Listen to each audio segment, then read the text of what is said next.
from Wisconsin. Congressman, welcome to the show. I want you to start you off here with some news that's coming out this afternoon. Democrats saying that, hey, maybe, just maybe, they'll give up on a millionaire tax. What do you say to that?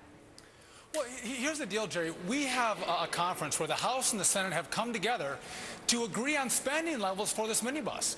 But because of politics, the President and Harry Reid have tabled that, and they are now trying to work on the payroll tax. As you know, yesterday we passed a payroll tax holiday extension. Right. And because of politics, Democrats are trying to get more out of that bill than what the American people demand. I mean, this is truly... Wait, Congressman. Sure. They're saying that they may give up on this millionaire tax. Is that a good thing from your point of view if they do that? Well, they should. I mean, the issue truly here is about job creation. Right. And we all know that raising taxes on our job creators doesn't help grow the economy or create more jobs.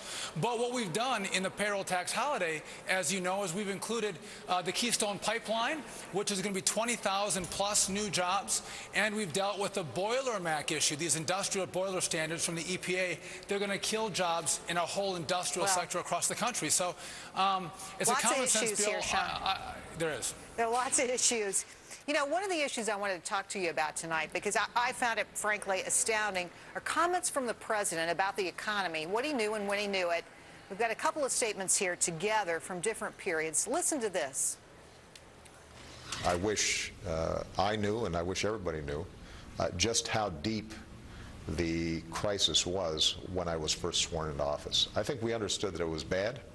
We didn't know how bad it was. We start 2009 in the midst of a crisis unlike any we have seen in our lifetime, a crisis that has only deepened over the last few weeks. So what is it? I mean, the first comment was from yesterday. The second comment was from January 8th, 2009. This administration had said nothing but we have had the worst economy in the world to deal with, practically the worst economy in America's history. And now the president's saying we didn't know how bad it was. What's going on here, Sean? Well, I think the president doesn't really have a choice here. He has tried major policies, a $1 trillion stimulus package, major health care reform, massive regulations, and it hasn't worked. So he has no choice but to blame it on a deep recession instead of the failed policies that he's advocated for 2 years with the Democrat-controlled House and Senate. The bottom line is the American people are going to finally say these policies haven't helped us out. They haven't created jobs. They've driven us further into an economic decline.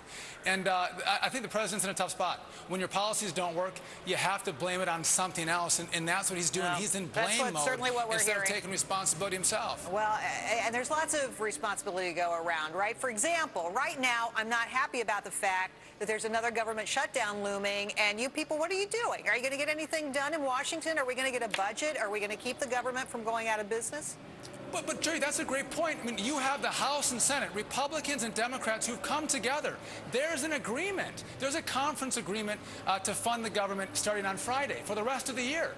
The president and Harry Reid are now deciding to hold this up because of issues they have with the payroll tax holiday. I mean, they're playing politics with funding the government. They're going to bring us to a breaking point, to the cliff of potentially shutting the government down on a totally separate issue. The House and the Senate have done the work. Stop playing politics with government shutdowns. Congressman, I got to ask you, they say it's not their fault. They say it's your fault. They say it's the Republicans who are in the way, who keep turning down Democratic ideas and keep things from getting done. How do you respond to their criticism?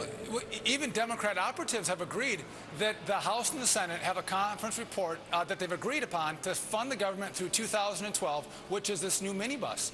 And they've now tabled it because they now want to focus and get leverage for the payroll tax holiday, which includes the Keystone Pipeline, which is a job creation bill the president doesn't like because he's concerned about what his allies in the environmental movement will think with the pipeline. So, I mean, this is politics, Jerry.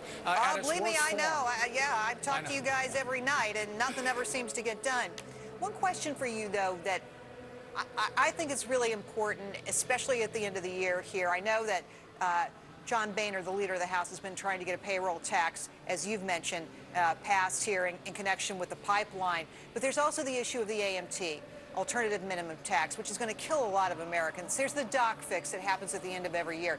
Is it possible that the more conservative members of the House, the people who are Tea Partiers, say, are going to stop those issues from being resolved before we hit the end of the year here? Well, I just came out of conference, and there's a great dialogue and debate that's going on internally on what we want to see happen. But in regard to the payroll tax holiday, that passed out of the House with over 218 Republican votes. We did it on our own. But what though we about did have Democrat support as well. What about the AMT and the doc fix? What's going to happen with that? Because this, frankly, let's face it, this is stuff that costs money too. Well, we have the doc fix in the bill. We have a 2-year doc fix where we're taking the 27% cut to a 1% increase over the 2 years. We've addressed that. I think the greater concern, though, as you mentioned, is the alternative minimum tax. That isn't in there, and I think we're going to have to look at that before the end of the year because you're right, that affects a lot of people. But the doc fix has been addressed. You guys have a lot of bills sitting over there at the Senate that go nowhere. We say they stack up like cordwood, over 20 jobs bills that they won't take up, Gerri. We got to get them moving. Well, got to do something. We're coming to the end of the year here. Congressman Duffy, thanks for coming on the show tonight. We appreciate it. Thanks for having me on. All right, here's your chance to